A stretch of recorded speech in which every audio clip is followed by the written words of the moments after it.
Hi guys, मैं हूं संदीप अरोड़ा और आज की क्लास में हम कवर करने वाले हैं कि सेल ऑर्डर को किस तरीके से क्रिएट किया जाता है एसएपी में by the use of VA01 T code. तो इसके अंदर कंप्लीट प्रोसेस सीखेंगे, किस तरीके से हमने सेल ऑर्डर को क्रिएट करना है, कौन से फील्ड में कौन सी इंफॉर्मेशन डालनी है, जब सेल ऑर्डर क्रिएट हो जाएगा तो उसे हम किस तरीके से एडिट करते हैं, किस तरीके से डिस्प्ले करते हैं, ये सारी इंफॉर्मेशन आज हम की क्लास में कवर करने वाले हैं। तो सबसे पहले सेल ऑर्डर होता क्या है? तो सेल ऑर्डर एक एग्रीमेंट होता है सेलर और बायर के बीच में, जो क्रिएट करता है सेलर, जो बनाता है सेलर। इंटरव्यू में पूछा भी जाता है कि सेल ऑर्डर कौन क्रिएट करता है? सेल ऑर्डर जो होता है सेलर क्रिएट करता है, जबकि परचेज ऑर्डर जो है वो बायर बनाता है। अब सेल ऑर्डर के अंदर क्या क्या इन्फॉर्मेशन आती है? For example required quantity, agreed price, description of goods, payment terms, ये सारी इन्फॉर्मेशन हमारी सेल ऑर्डर के अंदर आती है। अगर मैं सेल ऑर्डर को क्रिएट करना चाहता हूँ, सेल ऑर्डर बनाना चाहता हूँ, उसके लिए टी कोड होता है VA01। अगर मैंने कोई इन्फॉर्मेशन जो है मिसिंग हो गई या मैंने कोई गलत इन्फॉर्मेशन डाल दी तो उसे मैं मॉडिफाई करूंगा VA02 से।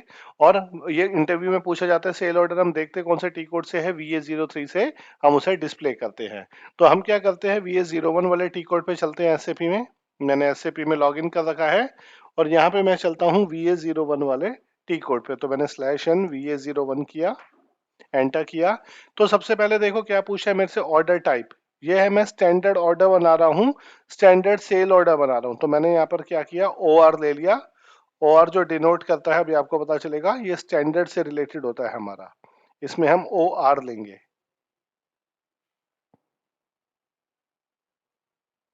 इसे हम यहाँ से ठीक कर देते हैं ताकि एक अल्फाबेटिक वाइज हो जाए। ये रहा, हम क्या बना रहे हैं, स्टैंडर्ड ऑर्डर बना रहे हैं। यहाँ पे पूछा सेल्स ऑर्गेनाइजेशन, सेल्स ऑर्गेनाइजेशन है मेरा VJSO।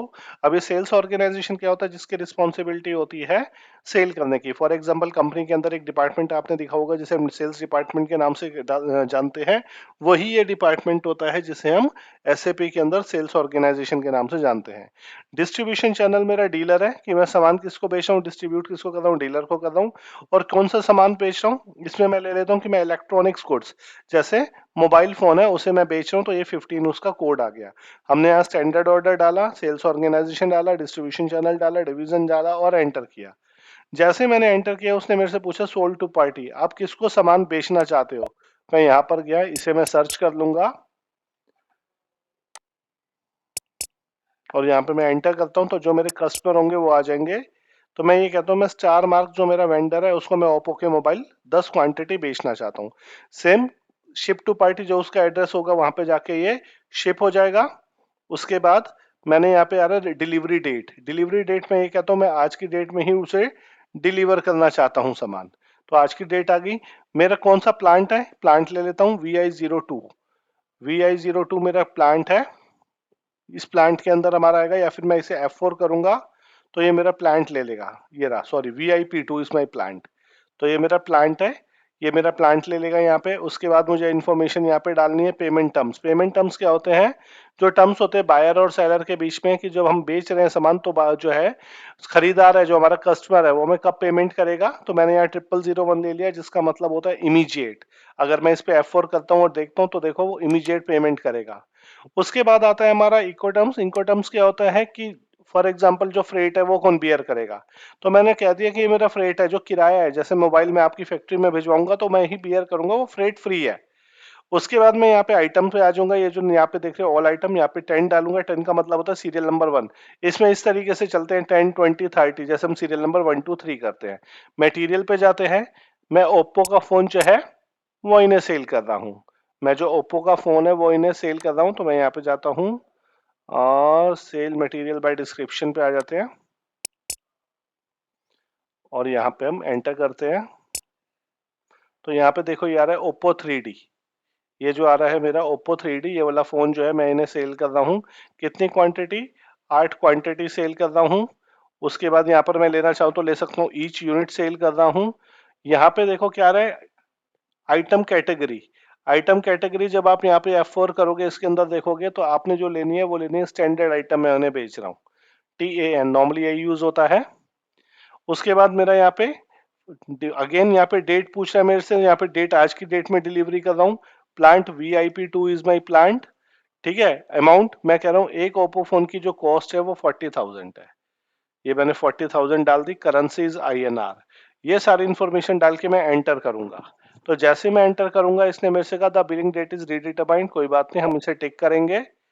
तो यहाँ पे देखो ये मेरा, अगर आप इंफॉर्मेशन जाकर देखोगे 8 ओप्पो रेनो 3D जो है वो मैं सेल करने वाला हूँ, और कितने का एक है, 40,000 का है। अब मैं क्या करूंगा, जो आइटम है ये जो मटेरियल है इस पर डबल क्लिक करूंगा। डबल क्लिक करूंगा तो मेरे पास यहाँ पे और भी इंफॉर्मेशन मांगेगा, जैसे सेल्स में कुछ डालना तो नहीं है, ऑलरेडी फील्ड है सारी। ठीक है, शिपिंग में तो कुछ नहीं डालना, तो शिपिंग में जैसे मैंने यहाँ डाल दिया कि मैं से अपने जो स्टोरेज लोकेशन है जहाँ पे माल रखा हुआ है उस स्टोरेज लोकेशन में लोकेशन 1 से ये माल मूव होगा, ये मैंने डाल दिया।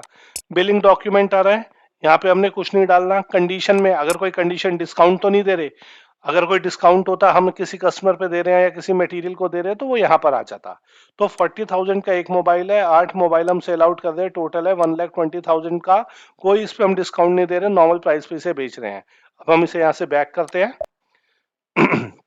बैक करने के बाद हम एडिट में जाते हैं और यहाँ देखते हैं इनकम्प्लीट लॉग, कुछ इन्फॉर्मेशन इनकम्प्लीट तो नहीं रह गई। तो इसने कहा नहीं, डॉक्यूमेंट इज कंप्लीट, सारी इन्फॉर्मेशन आपने फिल कर दी है। अब हम इस सेल ऑर्डर को सेव कर देंगे। और ये जो आप देख रहे हो यहाँ पे इसी को हम सामान बेच रहे हैं, स्टार मार्क लिंक का उसका एड्रेस आ रहा है, यहीं पे डिलीवर होगा, ये माल यहीं पर ही शिप होगा। इसे मैंने सेव कर दिया। तो जैसे हमने सेव किया इसने हमें 15449, इसने हमें एक सेल ऑर्डर नंबर ये दे दिया। तो हमने सेम यही सारी इन्फॉर्मेशन यहाँ पर डाली हुई है। सबसे पहले जैसे इसमें कंपनी कोड पूछता है, कंपनी कोड वो लीगल एंटिटी होती है जिसमें हमारे फाइनेंशियल्स बनते हैं। सेल्स ऑर्गेनाइजेशन जिसकी रिस्पॉन्सिबिलिटी सेल करने के लिए होती है। डिस्ट्रीब्यूशन चैनल, हम थ्रू क्या उसे सेलेबल मटेरियल बेच रहे हैं या हम डीलर को बेच रहे हैं, कॉर्पोरेट को बेच रहे हैं, कैसे सामान पहुंचेगा उसके पास। डिवीजन, हमारे प्रोडक्ट रेंज, जैसे हमारे पास मोबाइल फोन है, मोबाइल फोन में कौन से हम किस डिवीजन में, हमने एक डिवीजन के अंदर मोबाइल फोन रखे हुए हैं, एक डिवीजन के अंदर हमने रेफ्रिजरेटर रखे हुए हैं, एक डिवीजन के अंदर हमने एलईडीज रखी हुई है, एक डिवीजन के अंदर हमने जो है वो एसी रखे हुए हैं अलग अलग तरीके के। तो वो किस डिवीजन से हमारा माल जो है सेल हो रहा है वो हमें इन्फॉर्मेशन डालनी थी। जैसे मैंने डाला OR standard order, Vijay sales organization, dealer and electronics product. उसके बाद मैंने एंटर किया। यहाँ पे मैंने क्या किया था, दोनों 100279 को सर्च कर लिया था जो मेरा कस्टमर का नाम है। उसके बाद मैंने यहाँ पे डेट चेंज कर ली थी। यहाँ पे मैंने स्पेशल 0001 स्पेशल, यानी कि जो हमें पेमेंट होगी इमीडिएट होगी, और फ्रेट फ्री था। यहाँ पे हमने मटेरियल लिया, क्वांटिटी ली, उसका प्राइस लिया।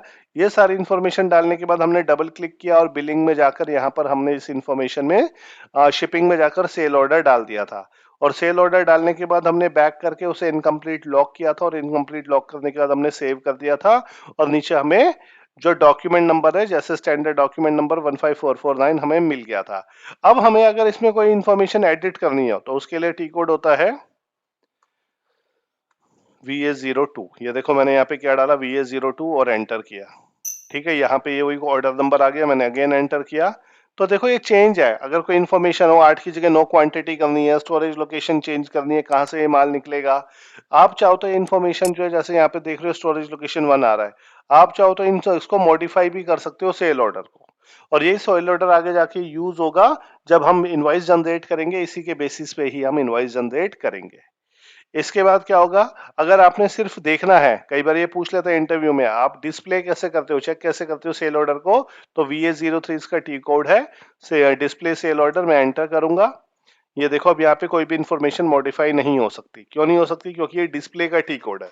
अगर एडिट करना होता तो मैं VA02 करता। तो ये सारी इंफॉर्मेशन होती है सेल ऑर्डर के लिए, कि सेल ऑर्डर जो है हम क्रिएट कैसे करते हैं VA01 से, मॉडिफाई कैसे करते हैं VA02 से, और डिस्प्ले कैसे करते हैं VA03 से। इसी तरीके से अगली क्लास जो हम बनाएंगे वो बनाएंगे सेल ऑर्डर और परचेज ऑर्डर में क्या डिफरेंस होता है, दोनों के टी कोड्स कौन कौन से होते हैं। तो आई होप आपको क्लियर हो गया होगा ये कॉन्सेप्ट। इसी तरीके की और भी वीडियोस हम आगे अपलोड करते रहेंगे। Thank you so much.